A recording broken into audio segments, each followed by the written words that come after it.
जय राधा माधवा कुंज बिहारी जय राधा माधवा कुंज बिहारी जय गोपी जन वल्लभा गिरिवरधारी जय वल्लभा गिरिवरधारी यशोदनंदन ब्रज जन रंजना जय जन रंजन यमुना तीरा वनचारी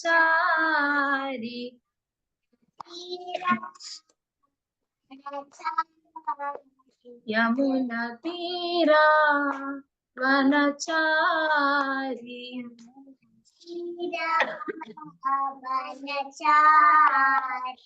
जय राधा माधवा कुंज बिहारी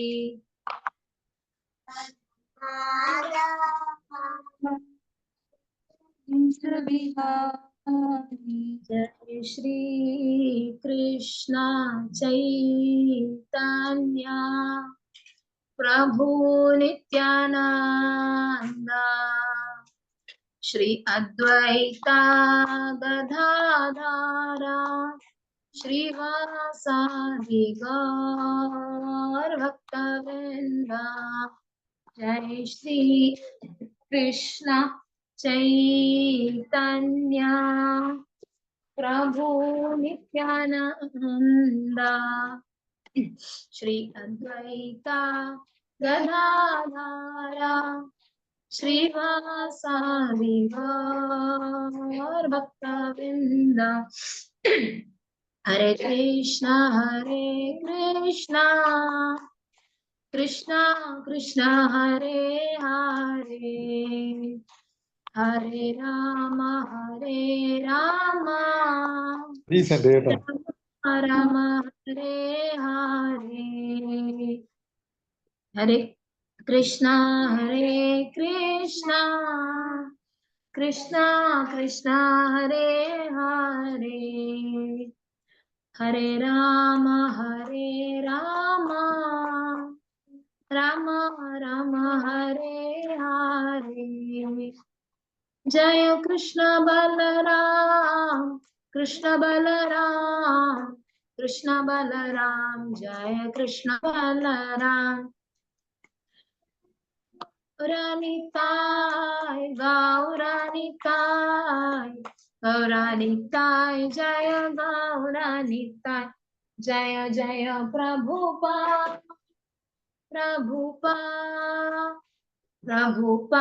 जय जय प्रभुपा जय जय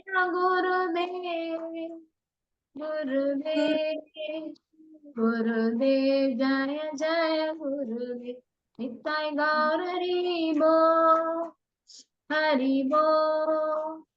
हरि बोल निताय गौर हरि बोल। श्री कृष्ण बलराम की जय, श्री गौरताई की जय, श्री जगन्नाथ बलदेव सुभद्रमाई सुदर्शन की जय, श्री प्रभुपाद की जय, श्री गुरुदेव की जय, अनंत कोटि वैष्णव की जय। हरे कृष्ण। വീഡിയോ ഇടാൻ താല്പര്യമുള്ള ഡിവോട്ടീസിന് ഇടാം. പ്രണമ്യ അനൈ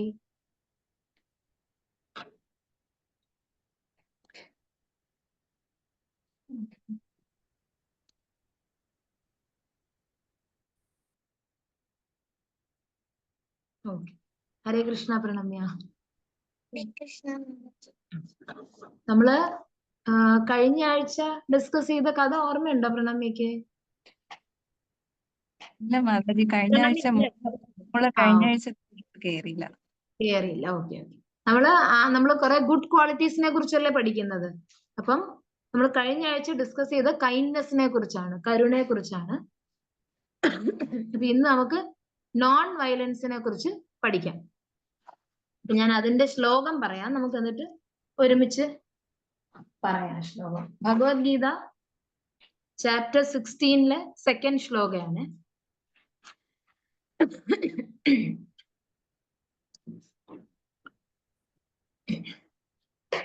ഞാൻ പറയാം, പ്രണമ്യ കൂടെ പറയണേ. അഹിംസ, സത്യം, അക്രോധഃ, ത്യാഗഃ, ശാന്തിർ, अपैशुनम्, दया, भूतेष्व, अलोलुप्त्वम्, मार्दवम्, ह्रीर्, अचापलम्, अहिंसा, सत्यम्, अक्रोधः, अहिंसा, सत्यम्, अक्रोधः, त्यागः, शान्तिरपैशुनम्, त्यागः, शान्तिरपैशुनम्, शान्तिरपैशुनम्, दया, भूतेष्वलोलुप्त्वम्, दया, भूतेष्वलोलुप्त्वम्, मार्दवम्, ह्रीरचपलम्, കുറച്ച് ഡിഫിക്കൽട്ട് ആണ്. അധ്യായത്തിലെ ഏത് ശ്ലോകോ? 16-ാമത്തെ അധ്യായത്തിലെ രണ്ടാമത്തേത് മതി. ഓക്കെ.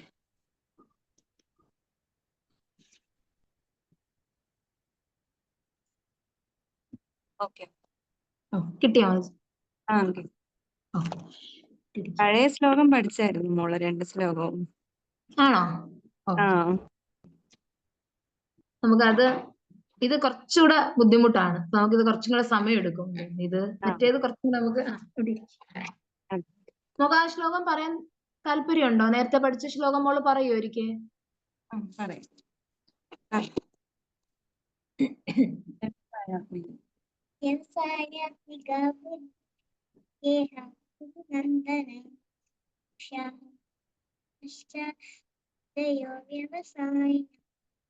വിദ്യാവിനെ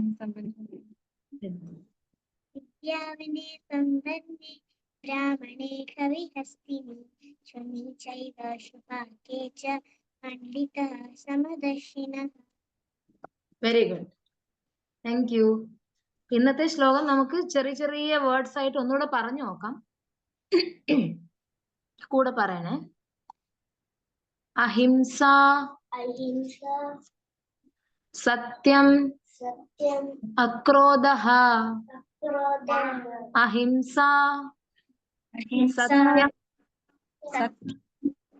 അക്രോധഃ, ത്യാഗഃ, ശാന്തിർ, अपैशुनम्, त्यागः, शान्तिर, अपैशुनम्,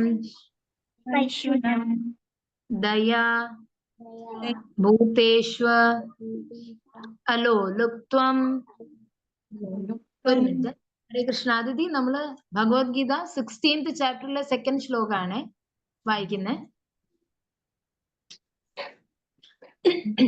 दया, भूतेष्व, अलोलुप्त्वम्, मार्दवम्, ह्रीर्, अचपलम्, मार्दवम्, ह्रीर्, അചാപലം. ഇതില് കുറച്ച് നല്ല ക്വാളിറ്റീസിനെ കുറിച്ചാണ് ഭഗവാൻ ഡിസ്കസ് ചെയ്യുന്നത്. ഒന്ന് non violence, truthfulness, freedom from anchor, ദേഷ്യം ഇല്ലാത്ത അവസ്ഥ, ഡിറ്റാച്ച്മെന്റ്, പീസ്, മേഴ്സി, പിന്നെ ഗ്രീഡ്, അത്യാർത്തി, ഒന്നിനോടും അത്യാർത്തി ഇല്ലാത്ത ഒരു കണ്ടീഷൻ, പിന്നെ ജെന്റിൽനെസ്, മോഡസ്റ്റി, ഡിറ്റർമിനേഷൻ. ഡിറ്റർമിനേഷനെ കുറിച്ച് ആദ്യത്തെ ആഴ്ചത്തെ സ്റ്റോറിയിൽ വായിച്ചിരുന്ന ഓർമ്മയുണ്ടോ? ഒരു സ്പാരോയുടെ കഥ നമ്മൾ പറഞ്ഞില്ലേ, ഡിറ്റർമിനേഷൻ. ഓക്കെ, ഇന്ന് നമ്മൾ ഇതിൽ നോൺ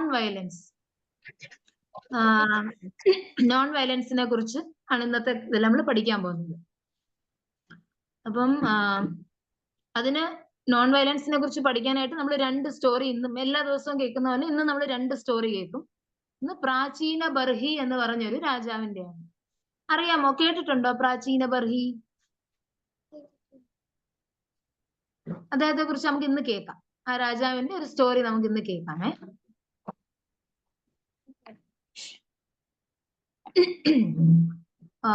പണ്ട് പ്രാചീന ബർഹി എന്ന് പറഞ്ഞിട്ടൊരു രാജാവ് ഉണ്ടായിരുന്നു. അദ്ദേഹം ഒരുപാട് യജ്ഞങ്ങൾ ചെയ്യും.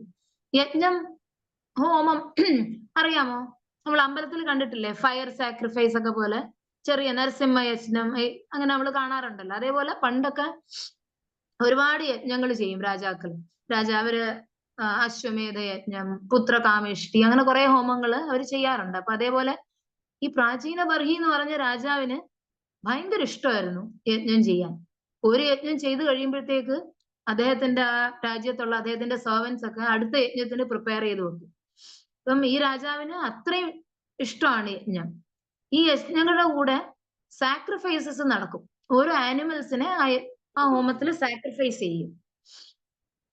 അപ്പൊ അങ്ങനെ ഇദ്ദേഹം ഒരുപാട് യജ്ഞങ്ങൾ ഇങ്ങനെ ചെയ്ത്, കുശാഗ്രാസ് എന്ന് പറഞ്ഞിട്ട് ഈ യജ്ഞങ്ങൾക്കൊക്കെ ഉപയോഗിക്കുന്ന ഒരു തരം കുശ പുല്ലുണ്ട്. അതൊക്കെ ഇങ്ങനെ ആ നാട്ടിൽ അദ്ദേഹത്തിന്റെ രാജ്യത്തൊക്കെ കിളിപ്പിച്ച് അങ്ങനെയൊക്കെ വെച്ചിട്ടുണ്ടായിരുന്നു. ഒരു ദിവസം നാരദ മുനി അദ്ദേഹത്തിന്റെ രാജ്യത്തിൽ വരും. പ്രാചീന ബർഹി രാജാവിന്റെ രാജ്യത്തിൽ വരും. അപ്പൊ നാരദ മുനിക്ക് ഭയങ്കര വിഷമാവും. കാരണം ഈ ഇത്രയും യജ്ഞം ചെയ്തുകൊണ്ടിരിക്കുമ്പോൾ ഒരുപാട് ആനിമൽസിനെ അദ്ദേഹം സാക്രിഫൈസ് ചെയ്യുന്നുണ്ട്. ഒരുപാട് ആനിമൽസിനെ ഈ യജ്ഞത്തിന് വേണ്ടി വധിക്കുന്നുണ്ട്. അപ്പം നാരദ മുനി രാജാവിന്റെ അടുത്ത് ചോദിക്കും, എന്തിനാണ് അങ്ങ് ഇത്രയും യജ്ഞങ്ങൾ ചെയ്യുന്നത്? അത് കാരണം ഒരുപാട് ആനിമൽസിനെ വിഷമിപ്പിക്കുന്നുണ്ട്, ഒരുപാട് ആനിമൽസിന് ബുദ്ധിമുട്ടുകൾ ഉണ്ടാവുന്നുണ്ട്. പക്ഷെ ഇങ്ങനെ എല്ലാം ചെയ്യുന്നോണ്ട് രാജാവിന് അൺലിമിറ്റഡ് ആയിട്ട് അല്ലെങ്കിൽ എവർ ലാസ്റ്റിംഗ് ആയിട്ട് ഞാൻ ഒരിക്കലും സന്തോഷം പോവില്ല, അങ്ങനെ ഒരു അവസ്ഥ കിട്ടുന്നുമില്ല. അപ്പൊ ഇത്രയും ഒരു എല്ലാ ആനിമൽസിനെയും ബുദ്ധിമുട്ടിക്കുന്നതുകൊണ്ട് വലിയൊരു ഗുണം ആ രാജാവിന് കിട്ടുന്നുമില്ല. പിന്നെ എന്തിനാണ് അങ്ങ് ഇങ്ങനെ ചെയ്യുന്നത്? അങ്ങക്ക് ഇപ്പം അതിന് ഈ ഇത്രയും ഇങ്ങനെ ഒരു പ്രവൃത്തി ചെയ്യുന്നതിന്റെ ഫലം കിട്ടുന്നില്ലെങ്കിലും ഫ്യൂച്ചറിൽ അങ്ങേക്ക് ഇത് കിട്ടും എന്ന് പറയും. അപ്പം ഈ രാജാവിന് ഇതൊന്നും അറിയില്ലായിരുന്നു. പ്രാചീന ബർഹിക്ക് ഇതൊന്നും അറിയാതെയാണ് അദ്ദേഹം ചെയ്തുകൊണ്ടിരുന്നത്. അപ്പൊ ഈ നാരദ മുനി വന്ന് പറഞ്ഞു കൊടുക്കുന്ന സമയത്ത് രാജാവിന് മനസ്സിലാവും ഞാൻ തെറ്റാണ് ചെയ്യുന്നത്. അപ്പൊ അദ്ദേഹം നാരദ മുനിയുടെ അടുത്ത് ചോദിക്കും, ഞാൻ ഇതിനെക്കുറിച്ച് അവെയർ അല്ലായിരുന്നു, അങ്ങ് എനിക്കിത് പറഞ്ഞു തരുമോ? നല്ല ഹമ്പിൾ ആയിട്ട് പ്രാചീന ബർഹി ചോദിക്കും നാരദ മുനിയുടെ അടുത്ത്. എനിക്കിതിന്റെ ഭവിഷ്യത്തിനെ കുറിച്ച്, ഞാൻ ഈ ചെയ്യുന്നത് കാരണം ഉണ്ടാവുന്ന ഫ്യൂച്ചറിൽ ഞാൻ സഫർ ചെയ്യാൻ പോകുന്നതിനെ കുറിച്ച് ഒന്നും എനിക്ക് അറിയില്ല, അങ്ങ് എനിക്ക് പറഞ്ഞു തരണം എന്ന് പറയും.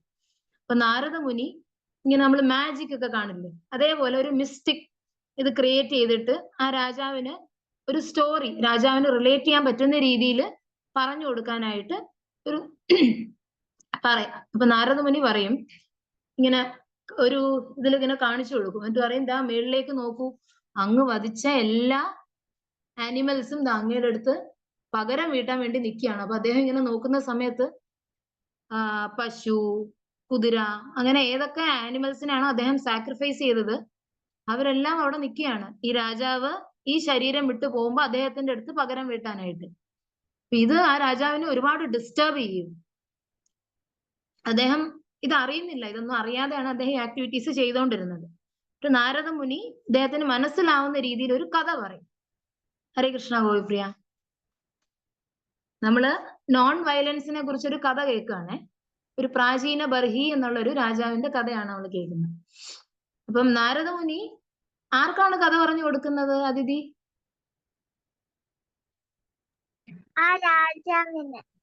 രാജാവിന്. പ്രാചീന ബർഹി എന്നാണ് രാജാവിന്റെ പേര് കേട്ടോ. ആ പ്രാചീന ബർഹി എന്ന് പറഞ്ഞ രാജാവിന് മനസ്സിലാവാൻ വേണ്ടി ഒരു ഇമാജിനറി സ്റ്റോറി പറഞ്ഞു കൊടുക്കുകയാണ്. ഇപ്പൊ നമ്മൾ പറയാൻ പോകുന്ന ഒരു ഇമാജിനറി സ്റ്റോറിയാണ്. പുരഞ്ജന എന്ന് പറയുന്നത് ഒരു കിങ്, അതൊരു ഇമാജിനറി സ്റ്റോറിയിലെ ഒരു ക്യാരക്ടറാണ്. പുരഞ്ജന എന്ന് പറയുന്ന ഒരു കിങ്. അദ്ദേഹം 9 ഗേറ്റുകളുള്ള ഒരു സിറ്റിയിൽ താമസിക്കുകയാണ്. ഒരു നമ്മുടെ ഈ ശരീരത്തിനെയാണ് അത് റെപ്രസെന്റ് ചെയ്യുന്നത്. ആ സിറ്റി നമ്മുടെ ശരീരത്തിനെയാണ് റെപ്രസെന്റ് ചെയ്യുന്നത്. അദ്ദേഹം ഇതുപോലെ ഒരുപാട് മൃഗങ്ങളെ ഹണ്ട് ചെയ്ത് കൊല്ലുമായിരുന്നു, ഹണ്ട് ചെയ്യുന്നുണ്ടായിരുന്നു. അപ്പൊ ആ സമയത്ത് ഈ രാജാവിന് അദ്ദേഹത്തിന്റെ വൈഫും കുട്ടികളും ചെറുമക്കളും അദ്ദേഹത്തിന്റെ വീടുമായിട്ട് ഭയങ്കര അറ്റാച്ച്ഡ് ആയിരുന്നു. ഭക്തിയിലും ഇൻട്രസ്റ്റ് ഒന്നും ഇല്ലാത്ത ഒരു രാജാവായിരുന്നു. അപ്പൊ അങ്ങനെയുള്ള ഒരു രാജാവ് മരിക്കുന്ന സമയത്ത് ആ ഫാമിലിയെ കുറിച്ചും ഭാര്യയെ കുറിച്ചല്ലേ ചിന്തിക്കുള്ളൂ. കാരണം ഏറ്റവും കൂടുതൽ ചിന്തിക്കുന്ന അദ്ദേഹത്തിന്റെ ഫാമിലിയെ കുറിച്ചാണ്. അപ്പൊ മരിക്കുന്ന സമയത്ത് അദ്ദേഹത്തിന്റെ ഭാര്യയെ കുറിച്ച് ചിന്തിച്ച് മരിച്ചുപോയി. യമദൂതന്മാര് അദ്ദേഹത്തിനെ നരകത്തിലേക്ക് കൊണ്ടുപോയി. കാരണം എന്തുകൊണ്ടാണ് നരകത്തിൽ കൊണ്ടുപോയത്? ഒരുപാട് ആനിമൽസിനെ വെറുതെ വധിച്ചില്ലേ, അതുകൊണ്ട് നരകത്തിൽ കൊണ്ടുപോയി. അവിടെ പോയി കുറേ നാള് ഈ ചെയ്ത കർമ്മത്തിനൊക്കെ സഫർ ചെയ്തതിന് ശേഷം അദ്ദേഹം വീണ്ടും ഒരു സ്ത്രീ ആയിട്ട് ജനിച്ചു. കാരണം അദ്ദേഹത്തിന്റെ ഭാര്യയെ കുറിച്ച് ചിന്തിച്ചുകൊണ്ട് മരിച്ചത് കൊണ്ട് ഒരു സ്ത്രീ ആയിട്ട് ജനിച്ചു. അപ്പം നാരദമുനി പറഞ്ഞു കൊടുക്കാണ്, നമ്മൾ നമ്മുടെ ഈ ലൈഫിൽ എങ്ങനെ നമ്മൾ ജീവിക്കുന്നോ, നമ്മൾ ആരുമായിട്ട് അറ്റാച്ച്ഡ് ആണോ, നമ്മുടെ ശരീരം വിടുന്ന സമയത്ത് നമുക്ക് ആ ഒരു സിറ്റുവേഷനെ നമുക്ക് കിട്ടുള്ളൂ. നമ്മുടെ ഒരു ഗുരുവും ഭഗവാന്റെയും ബ്ലെസ്സിങ് കൊണ്ട് മാത്രമേ നമുക്ക് ഈ മെറ്റീരിയൽ ഈ cycle of birth and death നിന്ന് പുറത്തു വരാൻ പറ്റുള്ളൂ എന്ന് പറയും. അപ്പൊ ശരിക്കുള്ള നമ്മുടെ പർപ്പസ്, നമ്മൾ ജീവിക്കുമ്പം നമ്മള് മറ്റുള്ളവരെ ബുദ്ധിമുട്ടിക്കാതെ ഭഗവാന്റെ സേവ ചെയ്യുന്നതാണ് ഭഗവാൻ ഇഷ്ടം. മറ്റ് ആനിമൽസിനെയൊക്കെ സാക്രിഫൈസ് ചെയ്യാതെയും വേറെ ആരെയും ബുദ്ധിമുട്ടിക്കാതെയും ഭക്തി ചെയ്യുന്നതാണ് ഇഷ്ടം എന്ന് പറഞ്ഞിട്ട്, അപ്പം പുരഞ്ജന എന്ന് പറഞ്ഞ രാജാവിന്റെ കഥ അവിടെ പറഞ്ഞു കഴിഞ്ഞിട്ട് പിന്നെ ഒരു ചെറിയ കഥയും കൂടെ നാരദമുനി പറഞ്ഞു കൊടുക്കും. ഈ ഫോറസ്റ്റ് നമ്മൾ കേട്ടിട്ടില്ലേ, ഫോറസ്റ്റില് മാനുണ്ട്. മാനിനെ കുറിച്ച് കേട്ടിട്ടില്ലേ എല്ലാരും? ഒരു മാൻ ഇങ്ങനെ സന്തോഷമായിട്ട് കിളികളെയൊക്കെ കണ്ട് ഒരു കാട്ടിൽ കൂടെ ഇങ്ങനെ നടക്കുന്ന സമയത്ത് മാനിന്റെ തൊട്ടടുത്തുകൂടെ വിശന്ന് വലഞ്ഞ ഒരു പുലി വരുന്നുണ്ട്. വേറൊരു സൈഡിൽ കൂടെ ഒരു വേട്ടക്കാരനും വരുന്നുണ്ട്. ഈ മാൻ അതിന്റെ ഈ സിറ്റുവേഷനെ കുറിച്ച് അറിയുന്നില്ല. മാൻ ഹാപ്പിയാണ് അല്ലെ? മാൻ ആ പുലിയെയും കാണുന്നില്ല, ഹണ്ടറിനെയും കാണുന്നില്ല. അവർ രണ്ടുപേരും, ഹണ്ടർ വന്ന് അറ്റാക്ക് ചെയ്താൽ എന്ത് പറ്റും? മരിച്ചു. പുലി വന്നാലും അതേ അവസ്ഥയാണ്. അപ്പൊ നമ്മളും നമ്മുടെ ലൈഫില് നമ്മൾ അറിയാതെ നമ്മൾ അതേ ഒരു സിറ്റുവേഷനിൽ കൂടെയാണ് പോകുന്നത് എന്ന് പ്രാചീന ബർഹിക്ക് നാരദമുനി പറഞ്ഞു കൊടുക്കും.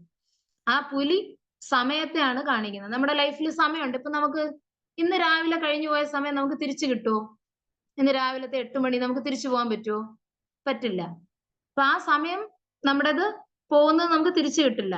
അതേപോലെ ഡെത്തിനെയാണ് ആ വേട്ടക്കാരൻ റെപ്രസെന്റ് ചെയ്യുന്നത്. നമുക്ക് എല്ലാവർക്കും ഈ മെറ്റീരിയൽ വേൾഡിൽ ജനിച്ച എല്ലാവരും ഒരു ദിവസം ഈ ശരീരം വിട്ട് വേറെ ഒരു ശരീരമോ ഇല്ല ഭഗവാന്റെ അടുത്തോ നമ്മുടെ കർമ്മം അനുസരിച്ച് നമുക്ക് പോകണം. അപ്പൊ അതെല്ലാം ഡിസൈഡ് ചെയ്യുന്നത് നമ്മുടെ കർമ്മമാണ്. അപ്പൊ പ്രാചീന ബർഹിക്ക് നാരദമുനി പറഞ്ഞു കൊടുക്കുകയാണ്, സ്നേഹത്തോടെ ഭഗവാന്റെ ഭക്തി ചെയ്യുന്നതിലാണ് ഭഗവാൻ ഇഷ്ടം. അല്ലാതെ ഇത്രയും യജ്ഞങ്ങളും സാക്രിഫൈസ് ഒക്കെ ചെയ്ത് ഇത്രയും ആനിമൽസിനെ കഷ്ടപ്പെടുന്നത് ഭഗവാൻ ഇഷ്ടമുള്ള കാര്യമല്ല എന്ന് പറഞ്ഞു കൊടുക്കും. ഇങ്ങനെ 2 ചെറിയ സ്റ്റോറി വഴി നാരദമുനി പ്രാചീന ബർഹിക്ക് അദ്ദേഹം ചെയ്യാതിരുന്ന സ്പിരിച്വൽ ലൈഫിനെ കുറിച്ചും ആക്ടിവിറ്റീസിനെ കുറിച്ചൊക്കെ പറഞ്ഞു കൊടുത്തിട്ട്, ഇത് എങ്ങനെ ഇതേ കണ്ടിന്യൂ ചെയ്യുകയാണെങ്കിൽ അദ്ദേഹം എവിടെ പോകും? പ്രാചീന ബർഹി ഇതേ ആക്ടിവിറ്റീസ് കണ്ടിന്യൂ ചെയ്താൽ മരിച്ചു കഴിയുമ്പം നരകത്തിൽ പോകേണ്ടി വരും. നരകത്തിൽ പോകുന്ന അത്ര പ്ലസന്റ് ആയ കാര്യമാണോ? നല്ല കാര്യമാണോ? അല്ല. അവിടെ പോകുമ്പോൾ നമുക്ക് ഒരുപാട് ഡിഫിക്കൽട്ടീസ്, നമ്മൾ ഇവിടെ ചെയ്ത എല്ലാ കർമ്മവും നമുക്ക് അവിടെ പോയി സഫർ ചെയ്യേ, നമ്മൾ ആ ചെയ്ത കർമ്മത്തിന്റെ എല്ലാം നമ്മൾ ചെയ്യണം. ഇതെല്ലാം കേട്ടിട്ട് അദ്ദേഹം പ്രാചീന ബർഹിക്ക് എല്ലാം മനസ്സിലായി. നാരദമുനി പറഞ്ഞത് മനസ്സിലായി. നാരദമുനിയെ അദ്ദേഹത്തിന്റെ ഗുരുവായിട്ട് അക്സെപ്റ്റ് ചെയ്ത് അദ്ദേഹം ഭഗവാന്റെ ഭക്തി ചെയ്ത് തിരിച്ച് ഭഗവാന്റെ അടുത്ത് പോയി. പ്രാചീന ബർഹിയുടെ കഥ കൺഫ്യൂസിങ് ആയിരുന്നോ? മനസ്സിലായോ?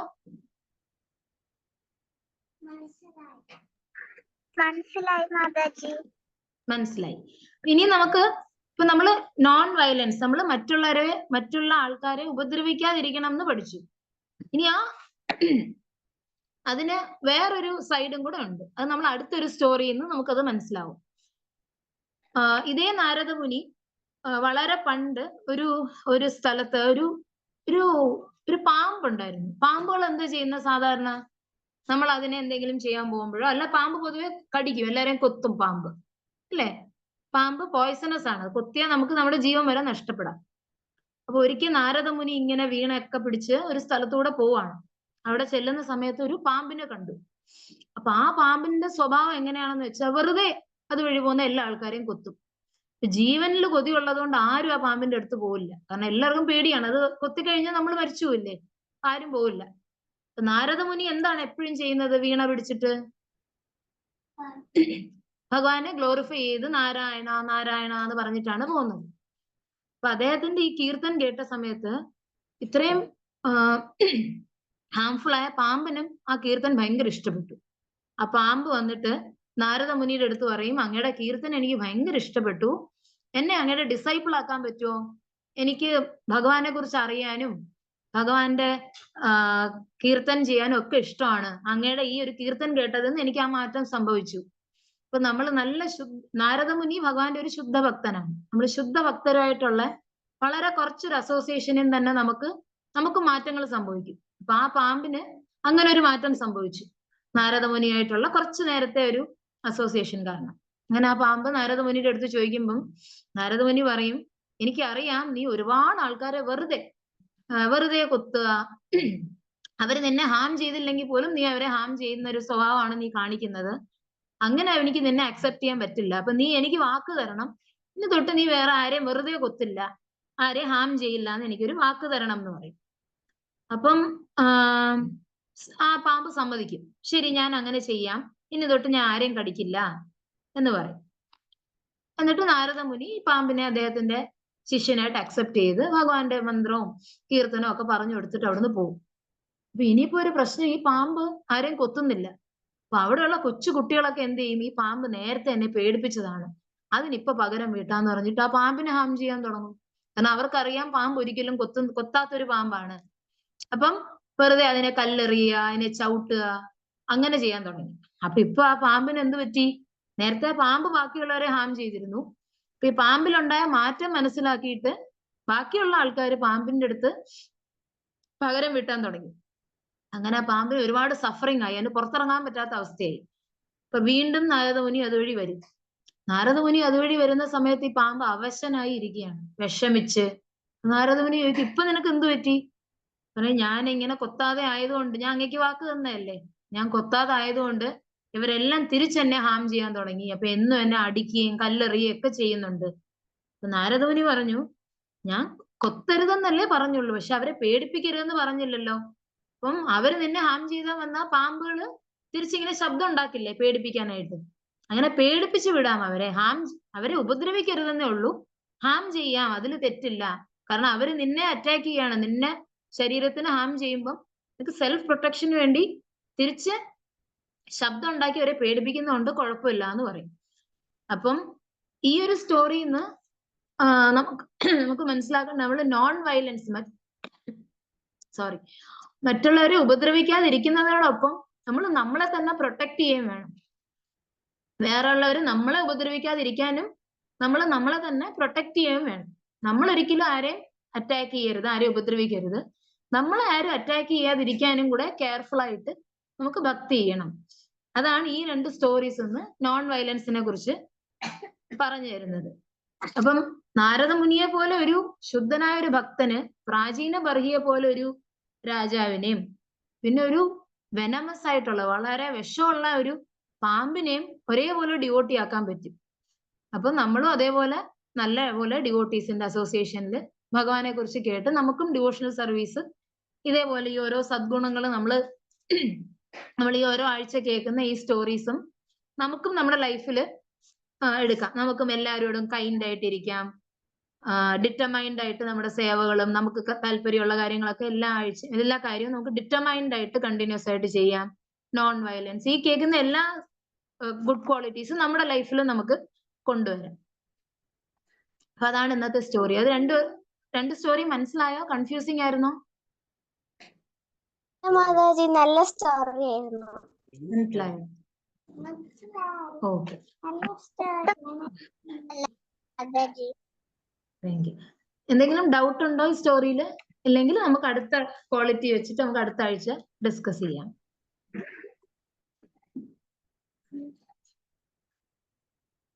അപ്പൊ ഇതുവരെ നമ്മൾ ഡിസ്കസ് ചെയ്ത ക്വാളിറ്റീസ് ഏതൊക്കെയാണെന്ന് ഒന്നുകൂടെ പറഞ്ഞുതരാം. നിങ്ങൾ ഇടയ്ക്ക് 2 ക്ലാസ് മിസ് ചെയ്തില്ലേ?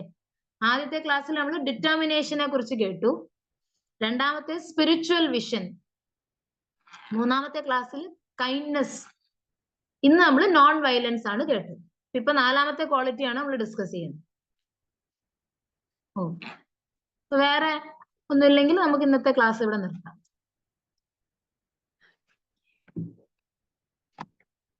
ഹരേ കൃഷ്ണ മാതാജി. ചേച്ചി, രണ്ടാമത്തെ സ്റ്റോറി ഞാൻ ഗോപാൽ ക്ലാസ്സിൽ കേട്ടിട്ടുണ്ട്. കേട്ടിട്ടുണ്ടല്ലേ? എനിക്ക് കളർ അടിച്ചിട്ടുണ്ട് അതേപോലെ. ഓക്കെ. ഇതേപോലെ ഒരുപാട് സ്റ്റോറീസ് ഇനിയും വരുന്നുണ്ട്. അപ്പൊ നമ്മൾ ചിലപ്പോ ഇതൊക്കെ നേരത്തെ ഇതുപോലെ കേട്ടിട്ടുള്ളതായിരിക്കാം അല്ലേ? അപ്പൊ നമുക്ക് ഇഷ്ടമുള്ള കുറച്ച് സ്റ്റോറീസ് ഒക്കെ കാണും ഇനി വരുമ്പോ. ഗോപിപ്രിയ കേട്ടിട്ടുണ്ടോ ഈ സ്റ്റോറി ഗോപാൽ സ്കൂളില്? ഇല്ല മാതാജി. ഇല്ല. ഓക്കെ, അപ്പൊ ഗോപിപ്രിയക്ക് ഇത് പുതിയതായിട്ട് കേൾക്കായിരുന്നു അല്ലേ? പ്രണമ്യക്ക് ഇഷ്ടപ്പെട്ടോ? ഇഷ്ടപ്പെട്ടു. അപ്പൊ നമുക്ക് ഇന്നത്തെ ശ്ലോകം ഒന്നുകൂടെ വായിക്കാം. കാരണം ഗോപിപ്രിയ അത് മിസ് ചെയ്തായിരുന്നല്ലോ, അത് ഇതിൽ കുറച്ച് മിസ് ചെയ്തിട്ടുണ്ട്. നമുക്ക് ഒന്നുകൂടെ ആ ശ്ലോകം ഒന്ന് വായിക്കാം. Bhagavad Gita 16th ചാപ്റ്ററിലെ 2nd ശ്ലോകമാണ്. അനയുണ്ടോ? ഇല്ല മാതാജി, അവന് ചുമയും കഫവും ഒക്കെ ആയിട്ടേ കിടക്കുമായിരുന്നു. ഓക്കെ മാതാജി. ഓക്കെ, നമുക്കതൊന്നുകൂടെ പറയാം. കൂടെ പറയണേ 3 പേരും. അഹിംസ, സത്യം, സത്യം, അക്രോധഃ, അഹിംസ, സത്യം, അക്രോധഃ, ത്യാഗഃ, ശാന്തിർ, അപൈശുനം, ത്യാഗഃ, ശാന്തിർ, അപൈശുനം, ദയാ, ഭൂതേഷു അലോലുപ്ത്വം, ദയാ, ഭൂതേഷു അലോലുപ്ത്വം, മാർദവം, ഹ്രീർ, ചാപലം, മാർദവം, ഹ്രീർ, ചാപലം. നമുക്ക് ഓരോരോ സെന്റൻസ് വെച്ചിട്ട് പറയാമേ. അഹിംസ, സത്യം, അക്രോധഃ. അഹിംസ, സത്യം, അക്രോധഃ. ത്യാഗഃ, ശാന്തിരപൈശുനം. ത്യാഗഃ, ശാന്തിരപൈശുനം.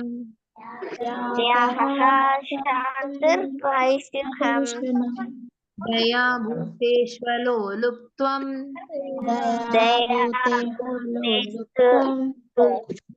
അലോലുപ്ത്വം, ദയാ, ഭൂതേഷ്വലോലുപ്ത്വം.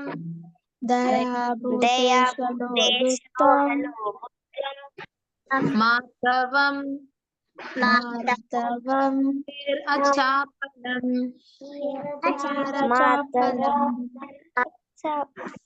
മാർദവം, ഹ്രീർ, അചാപലം.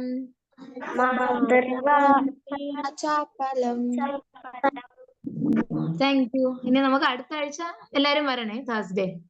നമുക്ക് അടുത്ത സ്റ്റോറി കേൾക്കാം. ഹരേ കൃഷ്ണ. താങ്ക് യു മാതാജി. ഹരേ ഹരേ കൃഷ്ണ. ഹരേ കൃഷ്ണ മാതാജി. ഹരേ കൃഷ്ണ. ഹരേ കൃഷ്ണ മാതാജി. Thank U.